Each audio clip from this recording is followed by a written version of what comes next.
Hello, and how are you this lovely Wednesday afternoon? First things first, I want to apologize in advance for potential audio issues being experienced during this video. The microphone that I normally use for more extended discussions is not currently in my possession because I brought it to church so that we could use it for the video recording that we were doing the other day. So I'm just going to go ahead and get into it and say that this isn't a video I ever expected that I would be making. This isn't a video I even really want to make right now, but it's a video that I feel that I have to make.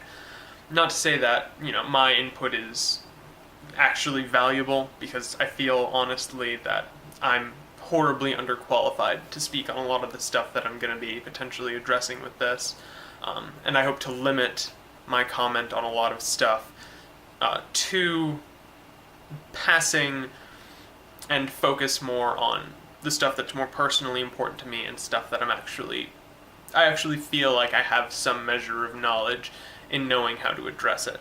So, with that said, many of you are probably aware of the recent events in Charlotte.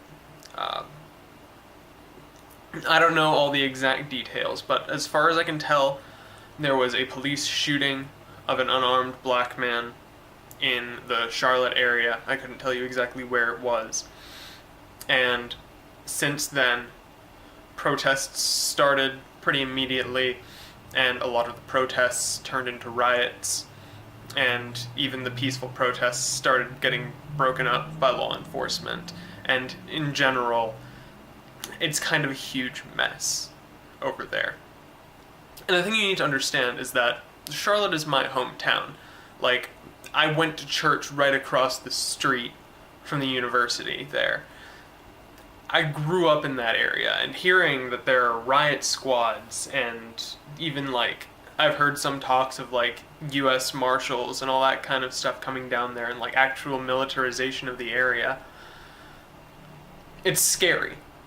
And this is stuff that I know that's been going on for a while, Throughout the US, there's been a lot of public outcry recently over police violence, specifically from the Black Lives Matter movement, which I'm not going to speak on. And I don't want to treat this as some sort of sensationalist or say that, I'm only talking about it because it's affecting my hometown. Everywhere else can just go heck off, but stay out of my hometown.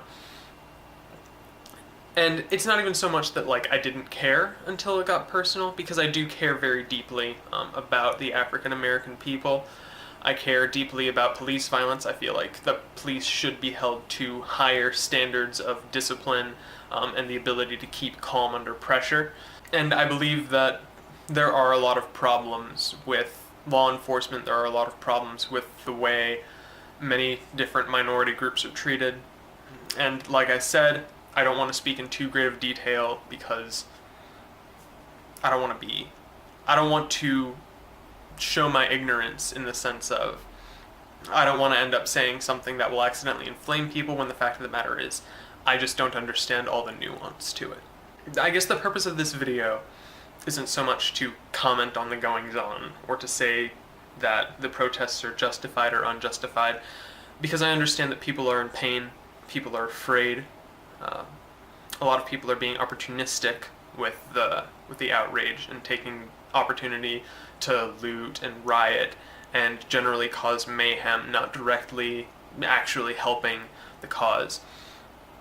But I do recognize that for each rioter or looter who's just doing it opportunistically, who's just sensationalizing it, there are dozens upon dozens of actual concerned people who feel like that could have just as easily been me in that police shooting. That could have just as easily been me in any number of police shootings over the course of recent events and over the course of American history.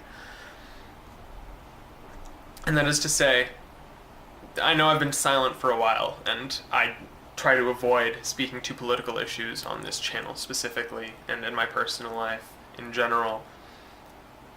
But I do hear you.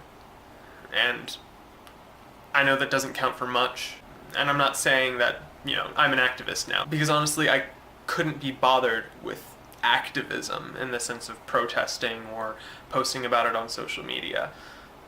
I have the time of day for work and for action, and that's what I'm aspiring to. That's what I was hoping to get started with Unite Burlington, and that's what I desire, to see disillusioned and disenfranchised people be given a voice and feel like, they do have some say in their lot in life. And while I know that I have a long way to go before I fully realize that desire of mine, there's something about hearing about riots in your hometown that kind of sets you on edge. There's something about it that really does break your heart and spur you to action. I'm sorry if this was a little bit rambly and unfocused and not necessarily delving into issues that I feel are very relevant to this, but all this to say, my heart hurts for Charlotte. Please don't use this video as stomping grounds for your soapboxes and for uncivil discourse. I will be monitoring the comments section for any of you going crazy or inflaming the issue. But I do want you to be able to speak to me and be able to speak your mind. And unfortunately, I'm going to be the one who has to arbitrate that. But please feel free to let me know what it is that you're feeling. Anyways, that's all I have for today. Thank you very much for watching. And I guess I'll see you tomorrow.